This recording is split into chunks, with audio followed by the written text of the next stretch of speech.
Bonjour, pourquoi êtes-vous présente sur le salon?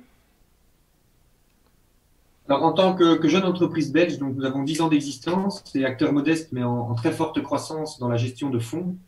Le salon OneLife est un moment incontournable pour notre année, car il rassemble des centaines de professionnels de la finance et nous permet en une seule journée de rencontrer nos différents partenaires et de prospecter de nouveaux clients. Donc c'est une occasion unique de nous faire connaître au travers de la plateforme européenne qui est OneLife.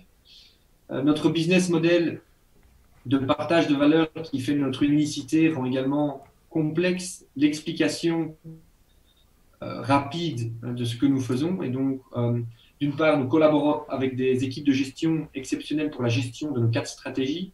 Et d'autre part, nous mobilisons 50% de la valeur créée par l'activité pour générer un impact social proche de nos clients. Et donc, cette journée est une occasion pour nous de faire passer des messages que nous n'avons pas le temps de faire passer parfois dans des entretiens un petit peu rapides avec nos partenaires.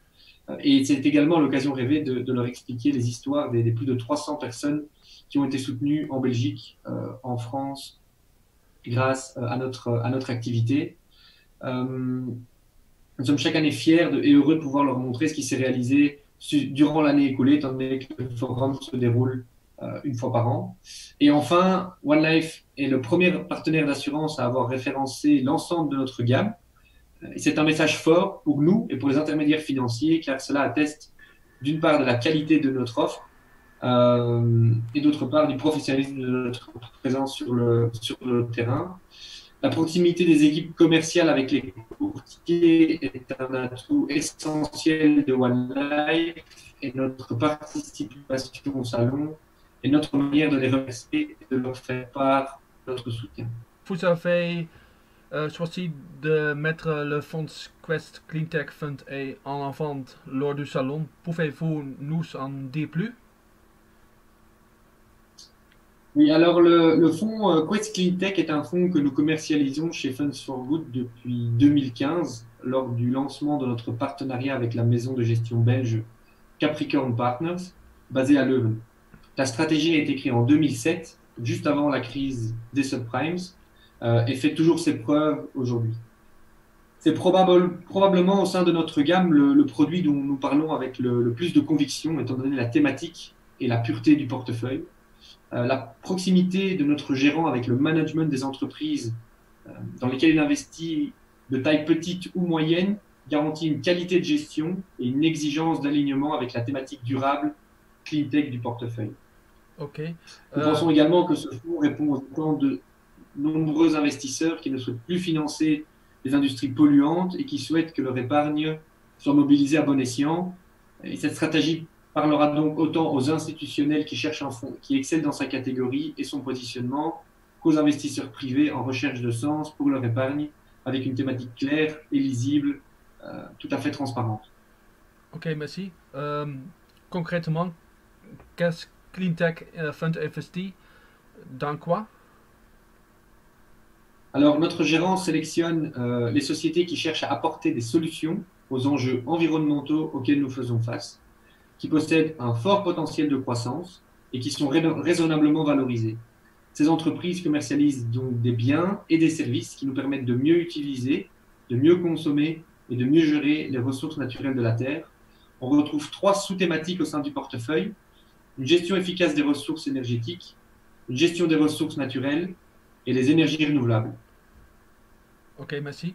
Quelles sont les caractéristiques des entreprises dans lesquelles vous investissez? Alors, au-delà de la thématique définie et des trois piliers d'investissement, le portefeuille est un portefeuille concentré. Nous avons 20 à 30 valeurs en portefeuille et principalement investi dans des entreprises européennes de petite capitalisation.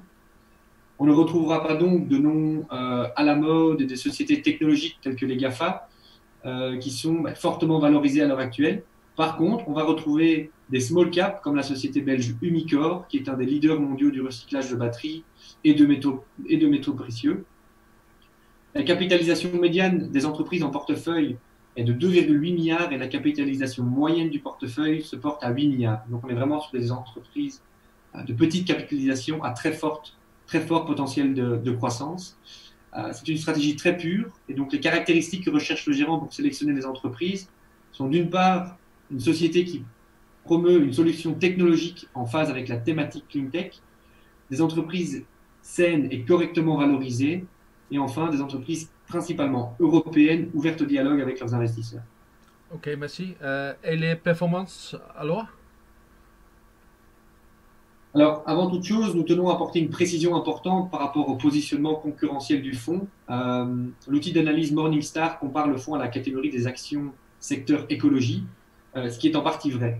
Mais il faut savoir que cette catégorie est composée majoritairement de fonds euh, de type actions américaines et de grande capitalisation. Et donc, il est vrai que depuis 3 ans, les petites capitalisations européennes sous-performent un panier d'actions mondiales. Le fonds CleanTech faisant partie de cette classe de fonds pourrait donc être considéré comme sous-performant depuis 3 ans. Néanmoins, sur un horizon d'investissement long, celui d'un investisseur en actions a priori, l'histoire nous montre que les petites capitalisations européennes surperforment un panier d'actions mondiales diversifiées. De plus, à la suite des 4 dernières récessions, les entreprises de petite taille ont à chaque fois surperformé sur 1 et 3 ans leur paire de plus grande capitalisation. Et ceci pourrait constituer un signal d'achat pour les investisseurs qui recherchent un fonds clean tech. Ne sachant pas de quoi demain sera fait et sachant bien que les performances passées ne vous garantissent pas des performances pour l'avenir, nous préférons donc ici comparer le fonds à un indice qui lui ressemble, c'est-à-dire un indice d'action européenne. Et de ce côté-là, la surperformance du fonds est impressionnante. Par rapport à l'indice Stoxx 600 des actions européennes, le fonds délivre au 31 août 2020 15% de surperformance sur un an, 2,65% annualisé sur 3 ans, 4,35% en moyenne par an de surperformance sur 5 ans et sur 10 ans, 3,67% de surperformance moyenne. Ok, merci beaucoup. Voilà. Ok, merci.